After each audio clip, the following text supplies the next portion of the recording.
छत्रपति क्रांति सेना और भारत मुक्ति मोर्चा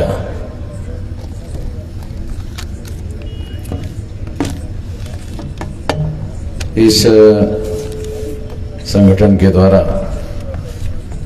आज का ये कार्यक्रम हो रहा है। स्टेट लेवल से ये कार्यक्रम आयोजित किया गया था। इसके पीछे का मकसद ये है कि जो राज्य सरकार, खासतौर पर आरएसएस बीजेपी की सरकार, छत्रपति शिवाजी महाराज का जो जन्मदिन निर्धारित करके जन्मदिन का कार्यक्रम मनाने का काम कर रही है, वो छत्रपति शिवाजी महाराज की बदनामी करने का ऑर्गेनाइज कार्यक्रम है। क्योंकि जो तारीख निर्धारित की गई वो तारीख रिसर्च करके निर्धारित की हुई तारीख नहीं है। सरकार को सुविधा के हिसाब से तारीख दी गई थी और देने वाले ब्राह्मण लोग थे, उन्होंने वही तारीख दी जिससे छत्रपति शिवाजी महाराज की बदनामी हो सकती थी, वही तारीख उन्होंने दी। धारवाडकर साहब ने आपको बहुत विस्तार से बहुत सारी बातें बताई। विलास खरात ने भी तारीखों के साथ, सालों के साथ इतिहास की बातें आप लोगों को समझाई। जो विलास खरात ने बताया उसका एक रेफरेंस बताकर, क्योंकि वो सारा हिस्टोरिकल है इसलिए बता रहा हूं। ब्राह्मण लोगों ने जो लिख कर रखा है, जो प्रचार में वो ला रहे हैं, या विदेश में भी जिस बात का प्रचार वो कर रहे हैं, उसके हिसाब से वो ये उन्होंने लिख कर रखा, ब्राह्मणों ने लिख कर रखा, या जो गलत इतिहास या गलत तारीख जो वो 1630 वाली बता रहे हैं, उसके अनुसार वो ये बताने का प्रयास करते हैं कि छत्रपति शिवाजी महाराज का जो जन्म हुआ है उस समय के 2-3 साल के पीरियड में छत्रपति शिवाजी महाराज के पिताश्री छत्रपति शिवाजी महाराज के और उनके माता के जीवन में एब्सेंट थे। विलास विलास ने बताया नहीं, उनको ही बताने की जिम्मेदारी थी, वो बताया नहीं, बताना चाहिए था उनको, क्योंकि वो लोग रिसर्च करने वाले लोग हैं। बहुत सारे लोग जो है वो बोलना चाहिए था। अब अगर बच्चे का पिता एब्सेंट है तो बच्चा पैदा कैसे हो सकता है? आप लोगों ने, मतलब ये विलास खरात ने या इतिहासकारों ने आपके ऊपर छोड़ दिया, आप इसका अर्थ निकालो। तो मैं जानता हूं आप कितना अर्थ निकाल सकते हैं। मैं लोगों की औकात को जानता हूं, ज्यादा मैं जानता हूं कितनी लोगों की औकात है, कितना निकाल सकते हैं। तो ये उन्होंने, मैं इतिहासकार नहीं हूं, मेरे ऊपर छोड़ दिया। ये बात मुझे बताना चाहिए। तो मैं आप लोगों को बता रहा हूं कि ब्राह्मण लोगों ने जो इतिहास लिखा उनको मालूम है, ऐसा नहीं कि उनको मालूम नहीं, मालूम है, उनको भी मालूम है।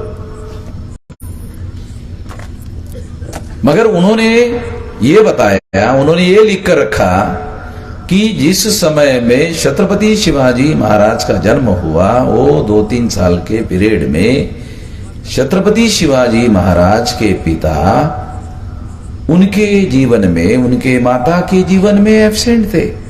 वो एब्सेंट पीरियड में पैदा हुआ बच्चा है। आ रहा, कुछ समझ में आ रहा है?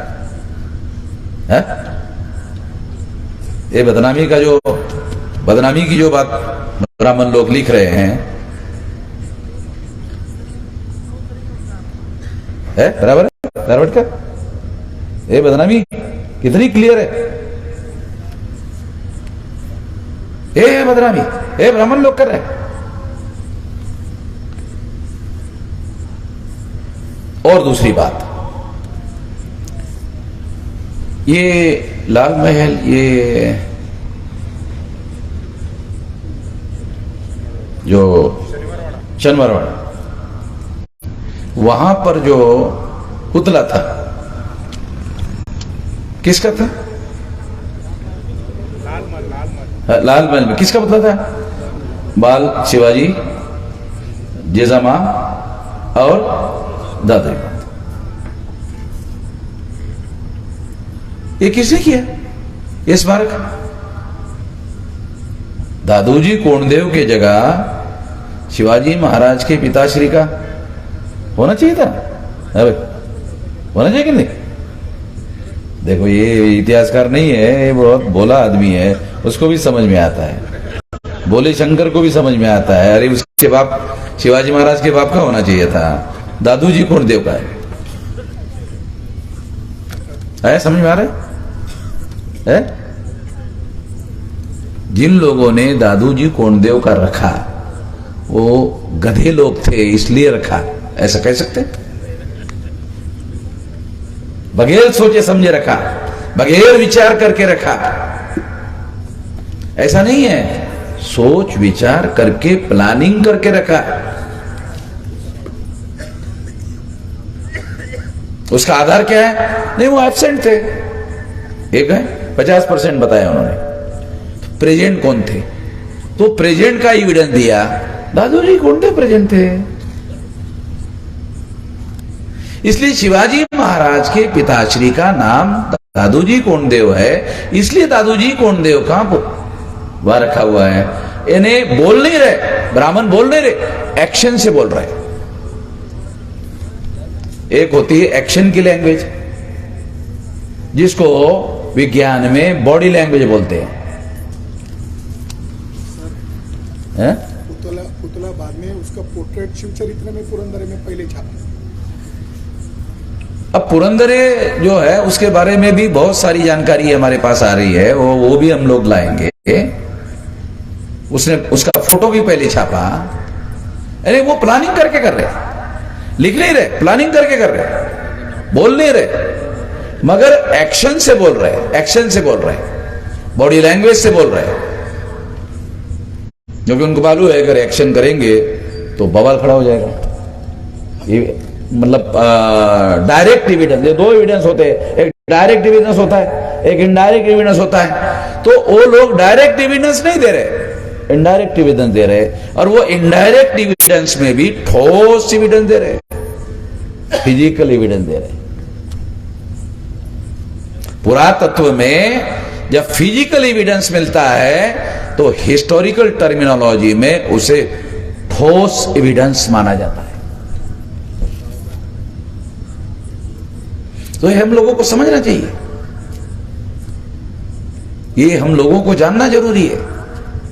राजवाड़े ब्राह्मण थे, उसने लिखा, राजवाड़े ने लिखा, बहुत बड़ा इतिहासकार, देश का बड़ा इतिहासकार माना जाता है राजवाड़े को, बराबर है? थे या नहीं थे बात अलग है, मगर ब्राह्मण लोग उसको बहुत बड़ा इतिहासकार मानते हैं राजवाड़े को। राजवाड़े ने लिखा, महाराष्ट्र की स्थापना नाग लोगों ने की,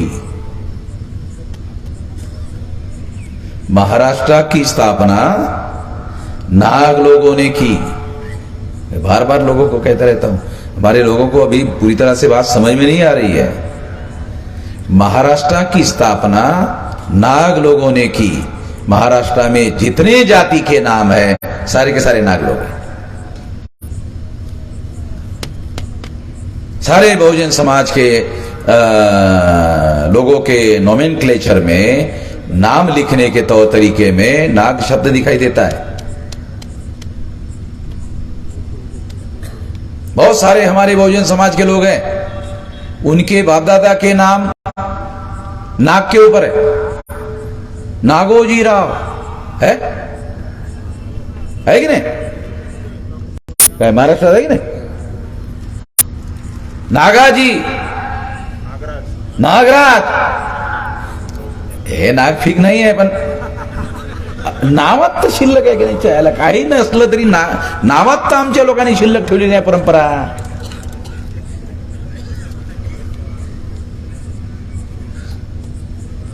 तेव्हा मुझे जो बताना है कि ये जो राजवाड़े लिख रहे हैं वो गलत नहीं लिख रहे हैं। हमारे तरफ से भी एविडेंस मैं आपको दे रहा हूं ये भी है हमारे सामाजिक सांस्कृतिक धार्मिक व्यवहार में वो नाम है।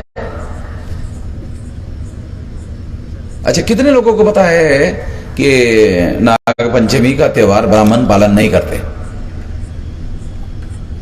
है किसी को पता? बहुजन समाज के लोग करते हैं नाग पंचमी का त्योहार। कभी भी मैंने नहीं देखा कि ब्राह्मण नाग पंचमी का त्योहार करते हैं। बहुत खास बात बता रहा हूं, मैं देहाती आदमी हूं, गांव का रहने वाला हूं। मेरे माँ बाप नाग पंचमी में त्योहार मनाते थे, नाग पूजा करते थे। बलि लेते हैं नासिक में। वो तो ब्राह्मणों का सेंटर है ना, वो नाग बलि देंगे बराबर है, क्योंकि उनकी दोस्ती थोड़ी है नाग से, दुश्मनी है। दुश्मनी है तो नाग का बलि देंगे, तो स्वाभाविक है। नाग पंचमी का त्योहार जो है वो नाग की पूजा हमारे लोग करते हैं, बहुजन समाज के लोग करते हैं। मैंने कभी भी नहीं सुना ब्राह्मण नाग पंचमी का त्योहार मनाते हैं, कभी भी नहीं सुना।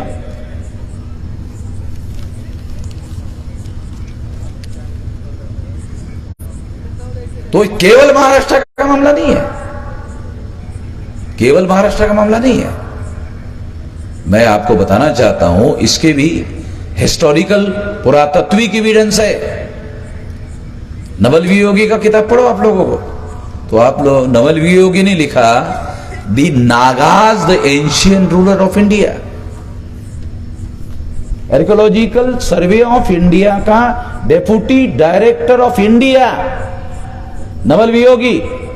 दारोगढ़ साहब, आप तो केवल इतिहासकार है, आर्कियोलॉजिस्ट नहीं है। वो आर्कियोलॉजिस्ट है। इतिहासकार लोगों को, आर्कियोलॉजिस्ट लोगों के एविडेंस लेने पड़ते हैं। वो आर्कियोलॉजिस्ट है, वो कह रहे थे Nagas the ancient ruler of India. तो मौर्य साम्राज्य नाग लोगों की द्वारा स्थापित किया हुआ साम्राज्य है, ऐसा नवल वियोगी कहते हैं। तो दूसरे लोगों को क्या लगता है? दूसरे लोगों को आपको समझा रहा हूं, अरे मौर्य का होगा, मेश्राम का और मौर्य का क्या संबंध है? वो मौर्य है, ये मेश्राम है। खरात मौर्य अलग अलग है नहीं। ये ना समझी जो नहीं, वो मौर्य का है, हमारा थोड़ी है। मौर्य का जो मूल है वो कह रहा है नाग है, हम सारे लोग जो है देश के ये नाग लोग हैं। केवल महाराष्ट्र का मामला नहीं है, ये नाग लोग हैं महाराष्ट्र के, ऐसा नवल वियोगी कह रहा है कि देश के जो महान साम्राज्य के संस्थापक, जिसका साम्राज्य अफगानिस्तान के रशिया के बॉर्डर को लगा हुआ है, सारा पाकिस्तान, सारा बांग्लादेश, सारा वो एरिया, ये सारा, अरे तो देखो मौर्यकालीन भारत, देखो नक्शा अभी भी अवेलेबल है। इतना बड़ा विशाल साम्राज्य ये हम मूल निवासी नाग लोगों के द्वारा स्थापित किया हुआ है। जिसको मैं मूल निवासी कह रहा हूं उसका ओरिजिनल नाम नाग है, ये नाग लोग है, सांप लोग नहीं है, नाग लोग। हमारे लोग बोले अरे वामन मेश्राम पागल हो गया जलेगी, तो हम लोगों को सांप बोल रहा था, इंसानों को सांप बोल रहा है। गधे लोग हैं हमारे। हमारे लोगों को बात समझ में नहीं आती, इसलिए बोल रहा हूं कि एंशिएंट इंडिया में टोटेम नाम का सिद्धांत है। वो सिद्धांत का अर्थ यह है कि प्राचीन भारत में या एंशिएंट वर्ल्ड हिस्ट्री में टोटेम ए नेचुरल में जो कुछ लोग देखते थे, उसमें जो कुछ दिखाई देता था लोगों को, उसमें जो कोई महान बात दिखाई देती थी, तो इंसान उसके साथ अपने को जोड़ते थे, उसको कहते हैं टोटेम। तो जो आक्रामक लोग थे, बहुत ज्यादा आक्रामक लोग थे, तो उन्होंने देखा अरे तो हमारा स्वभाव नाग लोगों की तरह है, तो उन्होंने नेचर के अंदर जो नाग है उसके साथ अपने को जोड़ा, उसको बोलते हैं टोटेम। ये हिस्टोरिकल टर्मिनोलॉजी है, आर्कियोलॉजी के साथ जुड़ी हुई है। इसको सही तरीके से जानने की, इसको समझने की जरूरत है, और इसके आधार पर हमको आज का इतिहास जानने और समझने की जरूरत है। सम्राट बृहदत्त मौर्य, ध्यान रखो, ये सम्राट अशोक का पुरखा है। चंद्रगुप्त मौर्य, उसके बाद अशोक मौर्य, उसके बाद सम्राट बृहदत्त मौर्य, जिसकी हत्या, सम्राट बृहदत्त मौर्य की हत्या पुष्यमित्र शुंग नाम के ब्राह्मण ने की, जिसका गौरव सावरकर करते हैं। चाहे सावरकर है?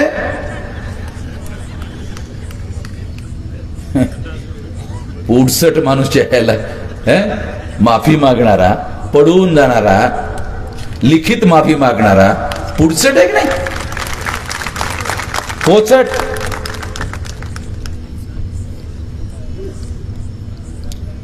तो वो आदमी जब इन लोगों के बारे में, सम्राट बृहदत्त मौर्य की हत्या करने वाला पुष्यमित्र शुंग नाम के ब्राह्मण का गौरव कर रहा है कि ये हमारे इतिहास का सोनेरी पन्ना है। कौन? सम्राट बृहदत्त मौर्य की हत्या करने वाला पुष्यमित्र शुंग, ये ब्राह्मणों के इतिहास का गौरवशाली सोनेरी पन्ना है। तो इसका मतलब है कि ब्राह्मणों का इतिहास अलग है और हमारा इतिहास अलग है। अरे अलग है, ये समझो।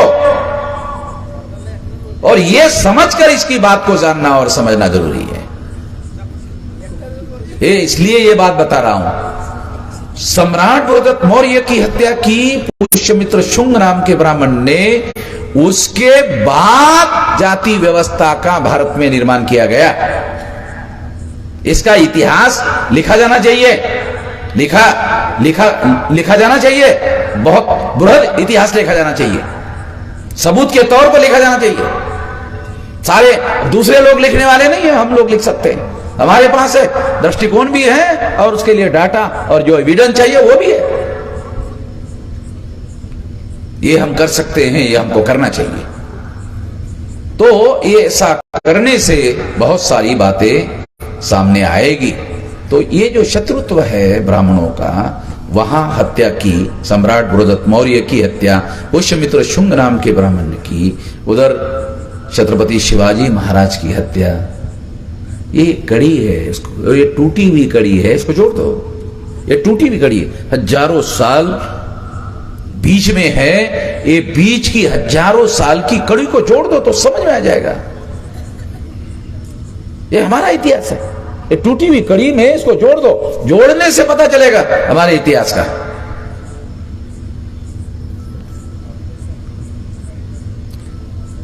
एक थ्योरी आपको समझाकर बात समाप्त कर देता हूं, जिसके हिस्टोरिकल एविडेंस है। तो जिस थ्योरी के हिस्टोरिकल एविडेंस होते हैं, फिर वो थ्योरी नहीं रहती है, फिर वो रियलिटी होती है। नाग 6200 या 7000 या 8000 जाति के टुकड़े नहीं है, एक है। ब्राह्मण एक है। तो ब्राह्मण कभी भी उसको परास्त नहीं करता, परास्त कर नहीं सकता। इसलिए ब्राह्मणों ने धर्मशास्त्र का सहारा लेकर उस समय के जो राजे थे, एक राजा को दूसरे राजा के साथ भिड़ाकर ब्राह्मणों ने ये जाति व्यवस्था का निर्माण किया और राज्य सत्ता का उपयोग करके उसको लागू किया। आज भी यदि राज्य सत्ता ब्राह्मणों के नियंत्रण में नहीं है, तो ये जो कृत्रिम जाति व्यवस्था है, इसे खत्म करने में भी ज्यादा समय नहीं लगेगा। मैं जानता हूं इसको खत्म कैसे किया जाए, इसकी विधि को मैं जानता हूं। मैं अभी इसको बोल नहीं सकता, क्योंकि मैं उचित समय पर ही बोलना उचित मानता हूं, मगर इसके सारे उपाय मैं जानता हूं। इसको खत्म किया जा सकता है राज्य सत्ता के समर्थन से, इसे पूरी तरह से खत्म किया जा सकता है। राज्य सत्ता पर ब्राह्मणों ने कब्जा कर लिया। लोकतंत्र के सिद्धांत के अनुसार जिनकी संख्या ज्यादा है, राज उनका होना चाहिए। 3.5% ब्राह्मणों का राज है, रूलिंग उनका है, अपोजिशन भी उनका है, थर्ड अपोजिशन भी उनका है। अरे कैसे है?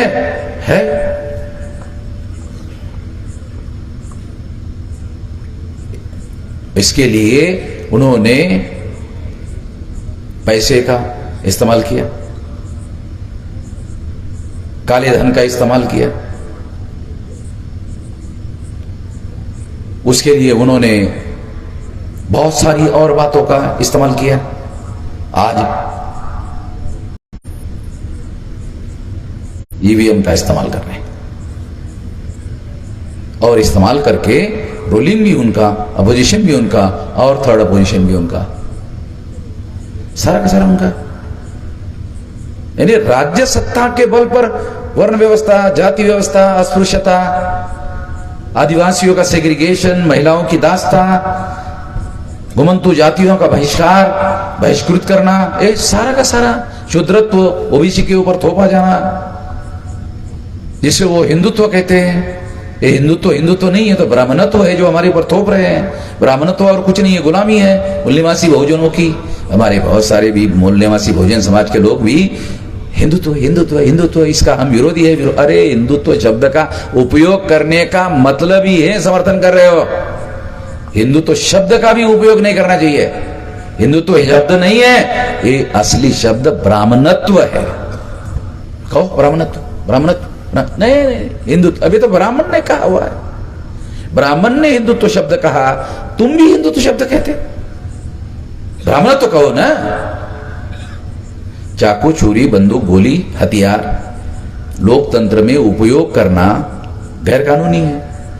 तो कौन सा हथियार उपयोगी है? कौन सा हथियार चलाना तर्क संगत है, कानून सम्मत है? शब्द चलाना लोकतंत्र में कानून सम्मत है ना। तो शब्दों को जिसको चलाना आता है वो है ना होशियार लोग। तो अगर ब्राह्मण लोग हिंदुत्व शब्द का उपयोग करते हैं और तुम भी करते हो तो तुम उसका डायरेक्ट या इनडायरेक्ट समर्थन नहीं कर रहे हो। तुम्हें ब्राह्मणों का शब्द हिंदुत्व उपयोग में नहीं लाना चाहिए प्रचार में। अगर प्रचार में लाना है ब्राह्मणत्व का हो। ब्राह्मणत्व क्या है? एक लाइन में बता दो ब्राह्मणत्व क्या है। ब्राह्मणत्व समता, स्वतंत्रता, बंधुता और न्याय का अभाव ही ब्राह्मणत्व है। ओके, एक लाइन में व्याख्या। इस पर 1000 पेज का किताब लिख सकता हूं। इस पर 1000 पेज का मैं किताब लिख सकता हूं। मैं इतिहासकार नहीं हूं, लेखक भी नहीं हूं, मगर लिख सकता हूं। एक लाइन में बता रहा हूं। ब्राह्मणत्व क्या है? समता, स्वतंत्रता, बंधुता और न्याय का जिसमें अभाव है वह ब्राह्मणत्व है। हमको सीखना चाहिए बहुत सारी बातें, क्योंकि किसी बात को जानने मात्र से काम नहीं चलेगा। करोड़ों लोगों तक जो जानते हो उसका प्रचार प्रसार करना होगा। मीडिया उनके नियंत्रण में है, मेरी बात नहीं छापते।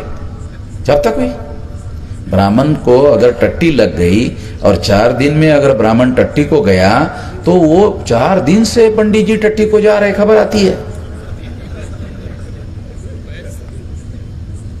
वो खबर छापते हैं। भाई ईवीएम मशीन के द्वारा वोटों की चोरी हो रही है, सबूतों के साथ बता रहा हूं, एक लाइन की खबर नहीं छाप रहे।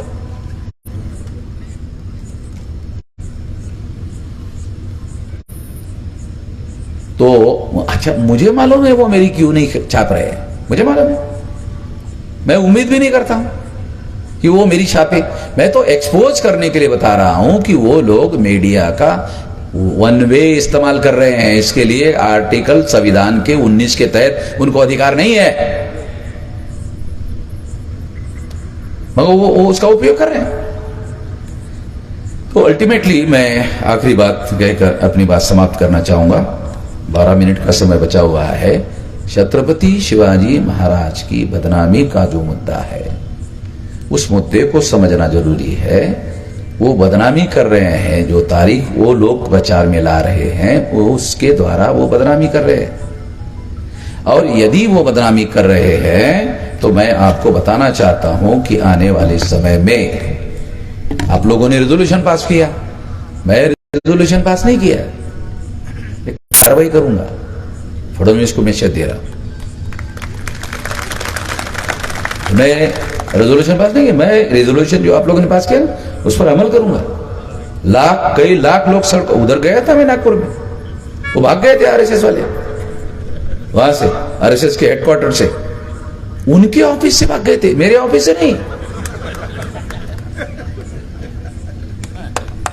और मैं घेरने के लिए वहां तक गया भी नहीं था, केवल फडणवीस ने उनको मैसेज नहीं, वो आ रहे हैं ऐसा कहने से भाग गए थे, और हम गए भी नहीं, उसके पहले भाग गए। आने वाले समय में हम लोग जा सकते हैं, उचित समय पर जा सकते हैं, उसके लिए मैं कोई पंचांग देखने वाला नहीं हूं क्योंकि मैं कोई पंचांग देख करके तारीख निर्धारित नहीं करता, हस्तरेखा देख करके नहीं करता। मैं अपने समाज के आंदोलन की, उसके लक्ष्य की बात को ध्यान में रखते हुए निर्णय करता हूं। तो मैं आपको कहना चाहता हूं कि छत्रपति शिवाजी महाराज का जो जन्म तारीख रिसर्च के आधार पर निर्धारित किया गया है, राज्य सरकार उसको अधिकृत मान्यता दे। ज्यादा से ज्यादा मैं उनको 3 महीने का समय देता हूं, बहुत हो गया, ज्यादा हो गया ना, नहीं देना चाहिए, मगर ठीक है 3 महीने, ज्यादा 3 महीने में अगर उन्होंने इस बात को स्वीकार नहीं किया तो बहुत बड़ा उग्र आंदोलन महाराष्ट्र में हम शुरू करेंगे।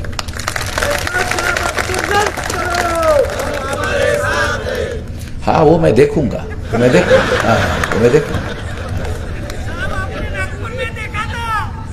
वो तो मैंने किया था ना, मेरे को ही देखा था, अजीब किस्म के लोग हुआ अच्छा ठीक है, इसके लिए धन्यवाद।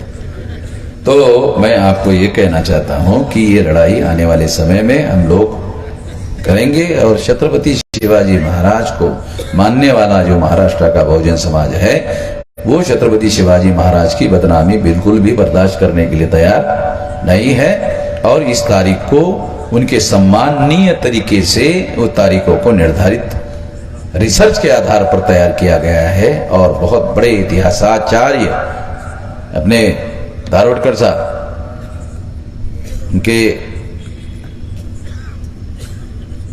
बात पर आपको बहुत गंभीरता से ध्यान देना चाहिए। बहुत सारी रिसर्च करके उन्होंने बहुत सारी बातें सबूत के साथ निकाली, और सप्लीमेंट्री सबूत जो है विलास करात ने उनके सपोर्ट में दी हुई है। तो मैं इतनी बात कहकर मैं चेतावनी देता हूं फडणवीस को कि इसके लिए हम लोग, अगर सरकार ने स्वीकार नहीं किया तो हम लोग इसकी उग्र आंदोलन करेंगे। 3 महीने का समय देते हैं, उसके बाद करेंगे। धन्यवाद।